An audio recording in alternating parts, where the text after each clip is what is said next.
Hello, and welcome back to another update where I cover the latest developments throughout the front line in the Russo-Ukrainian war. It is your host, Weeb Union, and in this one we have two advances by the Russians, one in the Kupyansk direction and one in the southern front. Then we have one Ukrainian advance here in the Glushkovo district in the Kursk region.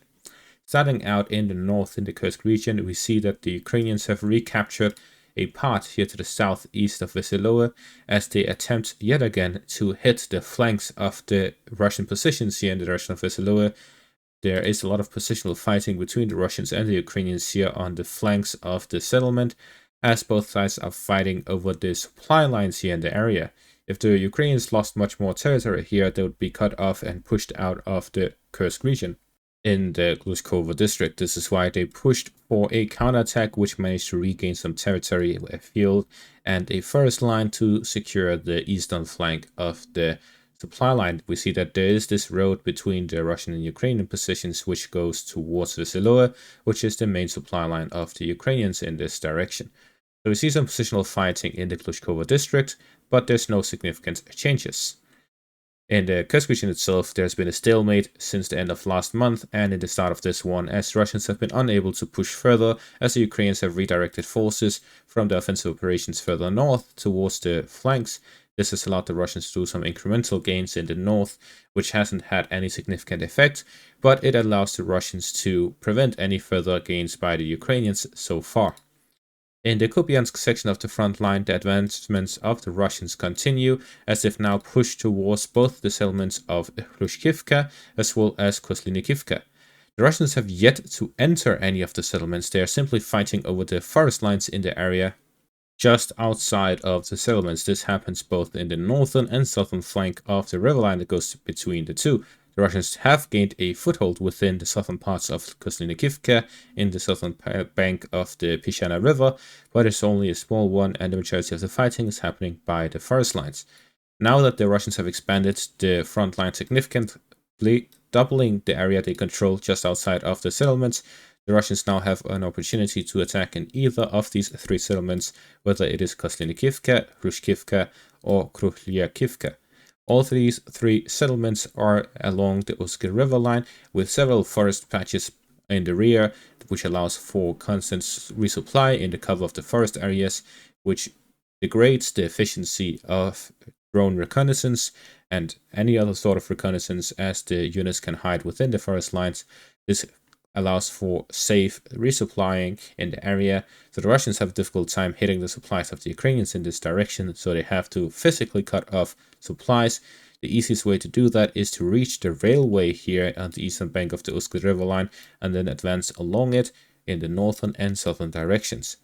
For this, the Russians have to reach the central parts. Likely what the Russian objective here is to expand the flanks to prevent Ukrainian counterattacks, and then focus their efforts in the central parts, entering Kozlinikivka, reaching the railways, and then doing a combined effort from both the main roads within the settlements and by the railways in the rear to advance along in multiple directions, both the eastern flank from their positions near Peshane and the southern flanks towards Hrushkivka or northern flank towards Kruhlyakivka.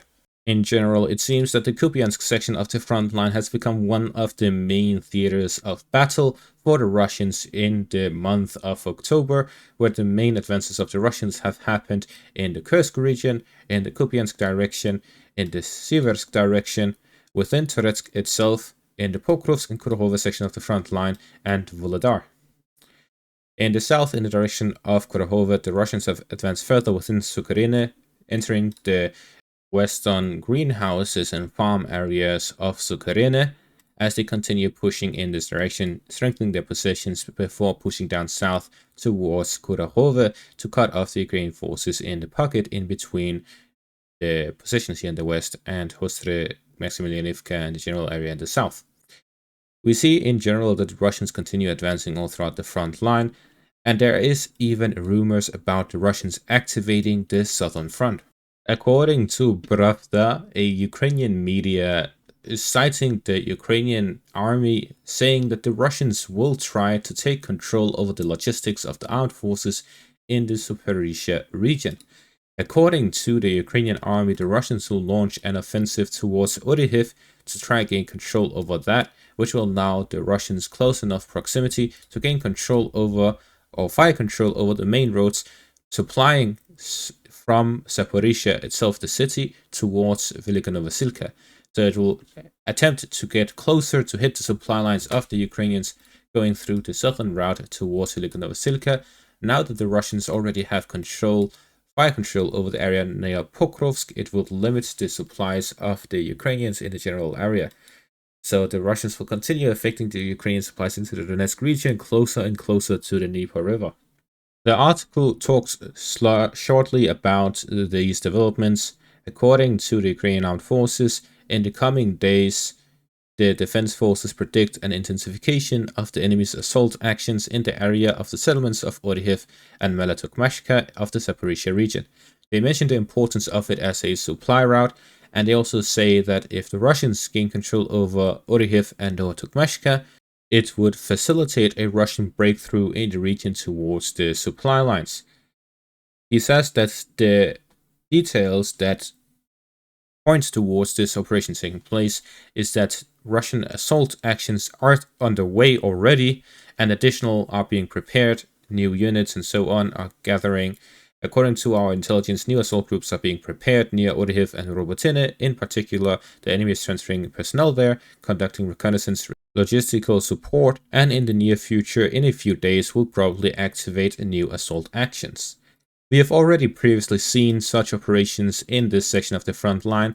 The Russians were attacking in the same areas that the Ukrainians counterattacked in to gain control over the southern bank of Kupyansk, fight in the direction of Pyatkhy, Lobkove, Stepove, and upwards towards Malye Sherbaki, towards Novoandrivka, in the direction of Novodanilivka, and in the east towards Melitokmashka.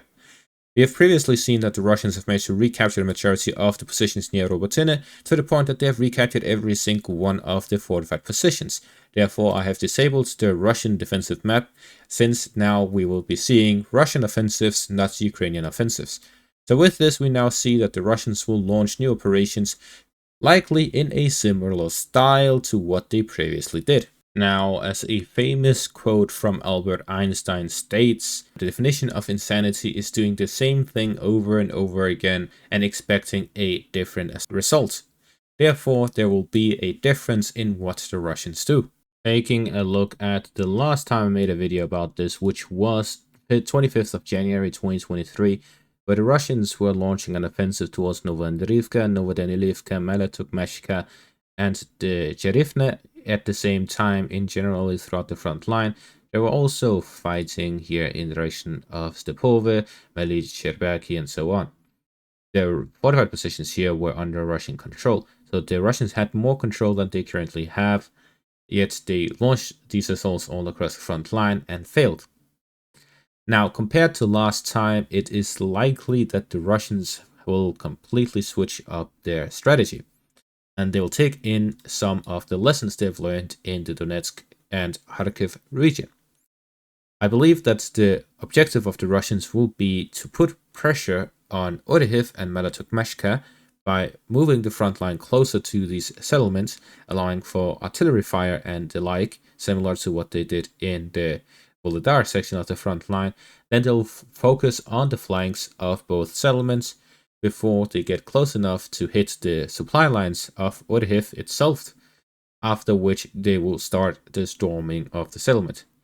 To map that out, it will be a step 1 process, which would be to move in the direction of Novodanilivka by capturing the road north of Robotyne and in between the highway here to the east of Novodanilivka, gain control and align the front line towards the settlement before pushing in to gain control of it. At the same time, the Russians will launch an assault here to the south, not towards Novoandrivka, but simply to gain control over the forest lines in between the settlements of Novoandrivka and Novodanilivka. The Russians will then focus on the flank, capturing Bilohirya and Cherivne here in the eastern parts, gaining control over Ukrainian settlements to the east of Oryhiv, but not reaching the rear highway here between Huliaipole and Oryhiv. Then their focus will be to attack Melitokmashka from the northeast, directly from the east, and from the south. This will be stage 2. So we have stage 1, which is gain control over the forest lines between Novodanilivka and Novandrivka, push towards Novodanilivka, gain control over that, and the highways between Robotyne and Novodanilivka and to the southeast of Novodanilivka, as well as assaults towards Bilohirya and Sherifne. The second operation will be to gain control over Malatukmashka by making use of the newly gained territories and towards Novandrivka. This is to isolate Oryhiv from the rest. While attacking Novandrivka, they will focus entirely on the western parts, where the objective would be to gain control over Byathatki, Stepove, Sherbaki, as well as Mali Sherbaki. The objective would be to gain control over the highway between Oryhiv and Kamyansk. This will allow for the Russians to establish a front line along the fortified positions of the Ukrainians and get close enough to Oryhiv to bombard it from multiple directions, and also being close enough to hit the fortified positions of the Ukrainians northwest of Oryhiv, and generally to hit the supply lines in and out of Oryhiv from the north. The objective would be to hit the bridge here. There's a small gap. It will limit the supplies, will not stop it completely, but limiting is good enough for what they need to do. The objective would then be to physically cut off the road here in the western parts of Oryhiv. This will need and require control over Novandrivka and then an assault along the highway. We do see that the Ukrainians have a very strong defensive line, multi-layered here to the west of Oryhiv. This will secure the majority of the supply lines in and out of Oryhiv. That means that the Russians would need to breach this defensive line to reach into Oryhiv. Therefore, we'll likely see that the Russians will heavily bombard this area to damage these fortified positions and allow for offensive operations to take place. So in essence, what is different this time around from the last time a year and a half ago? That is two things. The one thing is Russian firepower has significantly increased with the amount of FAB bombs they can use in this section of the front line. And the second part is that the Ukrainians have a much weaker defense due to the lack of manpower and firepower. However, according to my sources, the Ukrainian forces here in the Zaporizhzhia section of the front line do not lack manpower and ammunition as much as they do in the Donetsk region due to the importance of the defense in this section of the front line, and the Ukrainians do have well-fortified positions. Therefore, the Ukrainians will have a much stronger defense here than they do in some parts in the Donetsk region. Another thing that the Russians have learned is that they should not be overly ambitious. They will likely do these at one part at a time, not everything at the same time, similar to what they did in the winter of 2023 as soon as the year started. And this is what led to their failure in the Oryhiv offensive. They attacked too much at the same time, despite them not having the necessary strength to do so. They may do a repeat where they attack everything at the same time, but that would simply be because they are that much more confident in their ability to do that this time around due to how the numbers into the equations have changed, and this makes it not insane to do so. However, it would still be very risky. All in all, the Zaporizhzhia section of the front line may be reactivated, but do not expect any major movements because the Ukrainians do have well-fortified positions in this section of the front line. But then again, the Russians have FAB bombs, which soften these defenses. And that is going to be all for this update. Thank you all for watching. Make sure to leave a like, subscribe, and check out my Patreon and YouTube membership for additional content. Thank you all for watching, and have a great day.